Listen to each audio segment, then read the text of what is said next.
Hello दोस्तों, pinnacle classes में आप लोगों का स्वागत है। आज मैं आपके लिए जो टॉपिक लेके आई हूँ वो है डेट और टाइम से रिलेटेड है। ओके, आज हम सीखेंगे डेट को किस तरह से लिखा जाता है और किस तरह से बोला जाता है। हालांकि ये तो बहुत ही इजी टॉपिक है, लेकिन कभी कभी हम बहुत ही ज़्यादा कंफ्यूज हो जाते हैं कि हम डेट को किस तरह से लिखें, क्योंकि जिस तरह से हम डेट को लिखते हैं उस तरह से हम उसे बोल नहीं पाते हैं। उस तरह से उसका बोलने का जो तरीका होता है वो अलग होता है।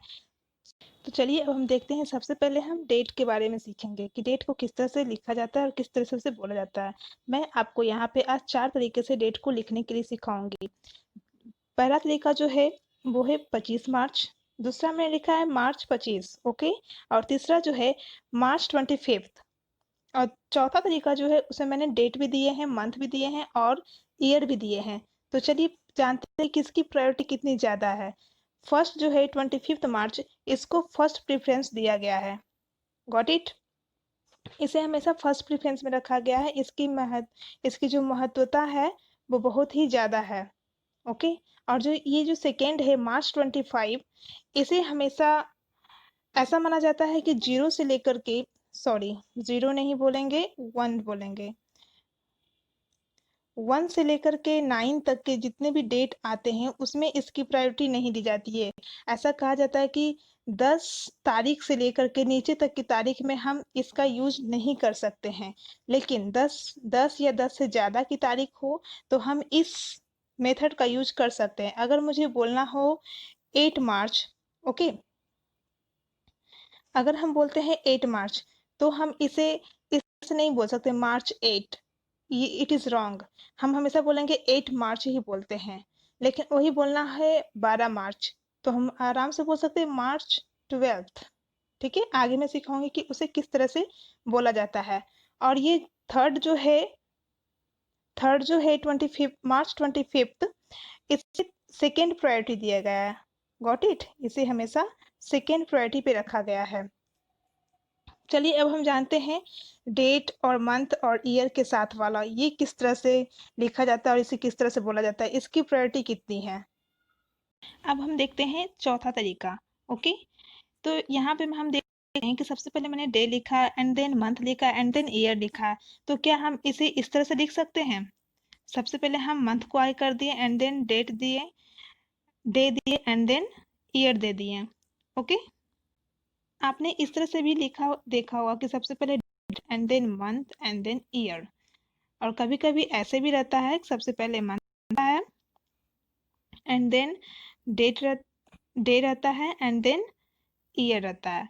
तो आखिर क्या वजह है इस तरह लिखने का, कोई तो रीजन होगा। तो देखिए रीजन कुछ नहीं है। या देखिए, तो इस तरह से लिखने का कोई ना कोई तो रीजन होगा कि हम कभी सबसे पहले डेट लिखते हैं या तो कभी सबसे पहले मंथ लिखते हैं। तो रीजन ये है कि ये जो रीजन है वो हमारा इंग्लिश सिस्टम बताता है। ओके, ये हमारा इंग्लिश सिस्टम बताता है कि सबसे पहले डेट होना चाहिए and then month and then year. और अमेरिकन सिस्टम कहता है कि सबसे पहले हमारा मंथ होना चाहिए and then date and year. तो सिर्फ यही रीजन है इस तरह से होने का। लेकिन हम लोग किसे फॉलो करें, क्वेश्चन यहाँ आता है कि हम अमेरिकन को फॉलो करते हैं या फिर ब्रिटिश को फॉलो करते हैं। तो जाहिर सी बात है कि हम लोग इंडियन हैं और we follow only British rule. तो हमें इस रूल को फॉलो करना चाहिए। सबसे पहले date and then month and then year. अब तक हमने जाना कि डेट को किस तरह से लिख सकते हैं। अब हम जानेंगे कि डेट को किस तरह से बोल सकते हैं। आगे बढ़ने से पहले आपको एक बात माइंड में रखनी है, cardinal number and ordinal number. Okay,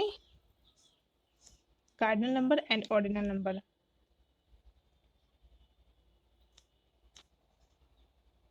अब तक हमने जाना कि डेट को किस तरह से लिखना है। अब हम जानेंगे कि डेट को किस तरह से बोलना है। ओके, आगे बढ़ने से पहले एक बात हमें रखनी है, cardinal number and ordinal number. Okay, cardinal number के अंतर्गत कौन आएंगे, तो 1, 2, 3, ये सब जो नंबर होते हैं वो कार्डिनल नंबर के अंतर्गत आते हैं। और ऑर्डिनल नंबर के अंतर्गत आते हैं फर्स्ट, सेकेंड, थर्ड, ये सब जितने भी शब्द होते हैं वो ऑर्डिनल नंबर के अंतर्गत आते हैं। अब हम देखते हैं कि डेट को किस नंबर में बोला जाता है, कार्डिनल नंबर या फिर ऑर्डिनल नंबर में। देखिए, डेट को बोलने का तरीका जो होता है वो होता है ordinal number plus of plus month. Okay, तो सबसे पहले ऑर्डिनल नंबर को लेंगे, उसके बाद हम ऑफ लगाएंगे एंड देन मंथ लगाएंगे। और एक बात ये ध्यान में रखनी है कि ऑर्डिनल नंबर के पहले हमेशा आर्टिकल द का प्रयोग होता है। ओके, तो जब भी हम ऑर्डिनल नंबर का प्रयोग कर रहे हैं तो उसके पहले हम द आर्टिकल का प्रयोग जरूर करेंगे। तो देखते हैं, पहला हमारा है 25 मार्च, तो उसे हम किस तरह से बोलेंगे, the 25 of March. Okay, first है ordinal number and then of and then month. Second है मार्च 25। सेकेंड जो है उसे हम दो तरीकों से बोलते हैं, या तो हम बोलेंगे, सॉरी, सेकेंड जो आता है हमारा उसे हम दो तरीकों से बोल सकते हैं, या तो हम उसे बोलेंगे मार्च 25 या फिर मार्च 25।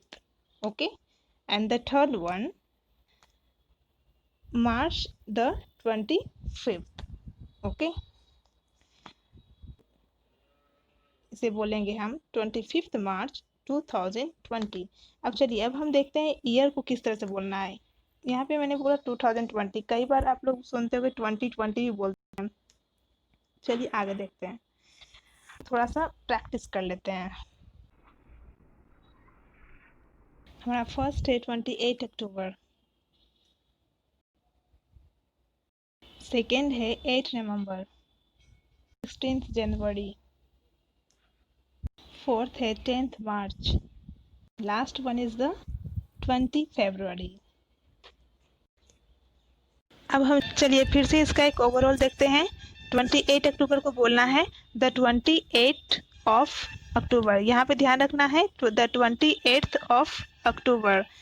8 नवंबर को बोलेंगे द 8th ऑफ नवंबर। 16 जनवरी को बोलना है द 16th ऑफ जनवरी। 10 मार्च को क्या बोलेंगे, the 10th of March, the 10th of March. 20 फरवरी को बोलना है द 28th, यहाँ ध्यान देना, the 28th of February. Okay, चलिए अब आगे बढ़ते हैं। अब हम देखते हैं कि ईयर को किस तरह से लिखा जाता है। लिखने का तो हमने देख लिया, अब उसे हम देखते हैं कि किस तरह से हम उसे बोल सकते हैं। तो देखिए, यहाँ मैं लिखा बिफोर 1999 एंड फ्रॉम 2000। इसका मतलब ये है कि 2000 से पहले तक ईयर को किस तरह से बोलना है, और 2000 से लेकर अब तक या फिर आगे आने वाले जितने भी होंगे उसे हम किस तरह से बोल सकते हैं। तो यहाँ पे ये सवाल उठता है कि एक लिखा है 1999। आप ये सोचिए कि अगर हमें किसी को साल बताना है तो क्या हम इतना लंबा बोलते हैं या नहीं, आप ये खुद से पूछिए। या फिर हम ये बोलते हैं 19, सॉरी, या फिर हम ये बोलते हैं, पर जाहिर सी बात है कि अगर हम मुझे कभी भी ईयर बोलना होता है तो हम डायरेक्ट बोलते हैं 1999 या फिर 1994, 1996। सपोज हमें बोलना हो 1836, इसे हम कैसे बोलेंगे, 1836। इतना लंबा बोलेंगे नहीं, हम डायरेक्ट इसे बोलेंगे 1836। ओके, हम डायरेक्ट इसे इस तरह से बोलते हैं। तो हमारा ये जो है वो गलत होगा और ये वाला सही होगा। चलिए अब हम देखते हैं 2000 से। ओके, 2000 जो है वो जस्ट इसका कॉन्ट्राडिक्टरी होता है, इसके अपोजिट वर्क करता है। अगर इसमें 1999 बोलना गलत होता है तो इसमें हम हमेशा जब भी बोलेंगे तो 2000 बोलेंगे। इसमें अगर हम बोलते हैं 2000 तो ये क्या होता है, रॉन्ग हो जाता है। अब ऐसा क्यों होता है, देखिए, अगर हमें बोलना है 2020 बोलना हो तो इसे हम बोलेंगे 2020। हालांकि आम बोलचाल की भाषा में इसे 2020 लोग बोल रहे हैं, ये बोलने के लिए सही है, लेकिन अगर हम लिख देते हैं डायरेक्ट 2020 एग्जामिनेशन की दृष्टि से तो ये आपका गलत हो जाएगा। अगर हम लिखते हैं, हमें हमेशा इसे तोड़ के बोलना होगा 2020। ओके, आई होप कि इसे आप समझ पाए होंगे। तो चलिए इसकी हम थोड़ी सी प्रैक्टिस कर लेते हैं। अगर बोलना हो 1957 तो कैसे बोलेंगे, 1957। Next 1969, okay. नेक्स्ट 2020, 2015, ऐसा नहीं बोलना है 2015। 2015 क्या हो जाएगा? रॉन्ग हो जाएगा। टाइम के बारे में मैं आपको दूसरे वीडियो में बताऊंगी। ये वीडियो कुछ ज़्यादा बड़ा हो जाएगा, इसलिए दूसरे वीडियो को देखना ना, ताकि हम डेट और टाइम को अच्छी तरह से को रिलेट कर पाएँ। आज का क्लास आपको कैसा लगा हो ये हमें कमेंट सेक्शन में ज़रूर लिख के बताएं। अगर आप मेरे चैनल पर नए हैं तो इसे सब्सक्राइब करें। अगर मेरा वीडियो अच्छा लगा हो तो इसे दोस्तों के साथ शेयर करें और लाइक करें। Thank you for watching.